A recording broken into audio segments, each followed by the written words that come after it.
All right, I got asked by multiple people today to do a breakdown of the Meek Mill's Drake thing that's going on. To break it down like I do the battles, to who I think won based on content and all that. So I'm gonna do that in just a second. But before I get into that, I kind of want to touch on the fact that this beef is getting so much attention is a testament to the climate of hip hop. Like, cats are so starved for anything at all interesting from hip hop on a mainstream level that this is getting all this attention. You know what I'm saying? It's the biggest beef out right now in years or what have you. If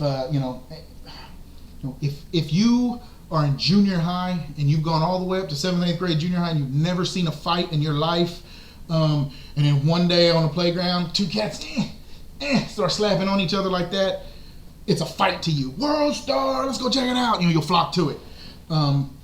So if you are, so this is that. Cats are drawn to this right now because there's nothing fucking else going on. A lot of these younger cats don't remember the nail in a coffin and the fucking no Vaseline and the ether and all this shit. So this is a fight to them. You know what I'm saying? I come from an era, where if a rapper was upset with another rapper to the point where he wrote down bars, went to the studio, laid down those bars, released the material, then he went for your jugular. If it was important enough to do all that, then it was important. You know what I'm saying? It wasn't no tiptoeing around and subliminals and everything. You know what I'm saying? Ice Cube had no Vaseline going at NWA. One man picked a fight with 4 dudes. You know what I'm saying? And won, by the way. No Vaseline. The implication behind the title is, I'm raping you so bad. I'm raping you with no Vaseline, so it's rough and rugged and ruthless as it can get. I'm raping you with no Vaseline. You know what I'm saying? The title of diss songs back in the day used to be more ruthless and disrespectful than entire diss songs are today. Because just the title of that song is more disrespectful than everything said in both of these disses combined, multiplied by 10. You know what I'm saying? Super ugly. Jay-Z says, I left condoms on your baby seat. You know what I'm saying? Like, if you say if you call it a diss and you want to get at somebody, that's the type of shit I'm looking for. And a lot of the, and a lot of these disses were lightweight and you know what I'm saying, and tiptoey around what they really wanted to say. So hip hop. The reason this is even so big is because hip hop is stale as fuck right now, and cats is starved for any amount of excitement. So they're flocking to this slap fight and calling it a real fight. But fuck all that. Let's break down the disses themselves. The first diss from Drake is not a diss. I'm not acknowledging that.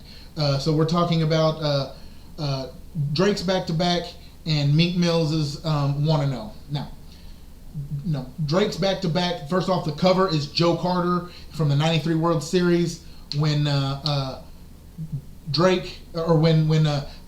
Blue Jays beat the Philadelphia Phillies, and Drake is from Toronto and Meek is from Philly, so the cover is a punchline itself. You know what I'm saying? So that was actually kind of dope in my opinion.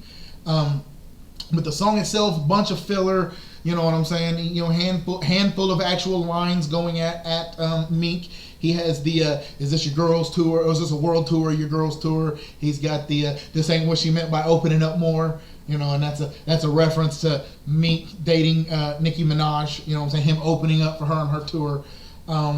Twitter fingers turn to trigger fingers turn to Twitter fingers. He says shout out to my boss, bitches, wife, and niggas. He delivers it like Nicki Minaj, so that's what he's talking about. But as a whole, this is, what I'm saying, these are light jabs. You know what I'm saying? I get the feeling from some of the shit he says, Drake says, he's got more. He could say more, he could go harder, and he just didn't. You know what I mean? For whatever reason. Whether it was strategic or whatever, this is not that, on the big scale of things, this is not a bad diss, but it's definitely not a good diss either. You know what I mean? So Meek Mill drops Wanna Know, and the beat was cool. They used the Undertaker's intro or whatever, and I like the Undertaker, so that was cool. But as far as content, there's almost no fucking content there. You know what I mean?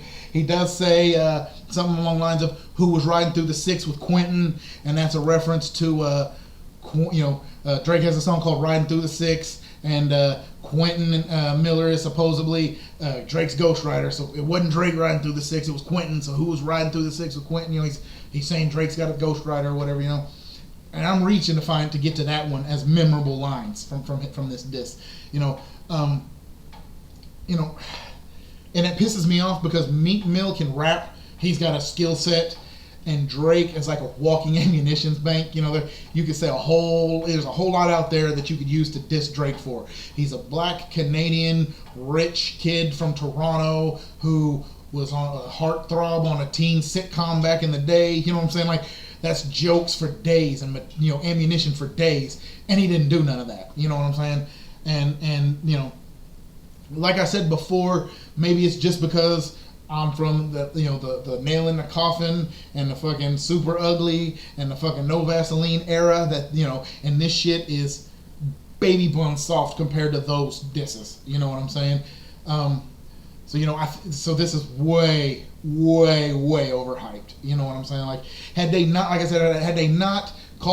labeled these disses, they just put out these mixtape tracks, and these are, subliminal jabs. You know what I'm saying? They'd be cool little subliminal jabs. But once you call it a diss song, cats like me, a huge demographic of the hip hop community, is going to expect more out of it. You know what I'm saying? So it's a beef. These are disses, but it's not, it's not that heavy.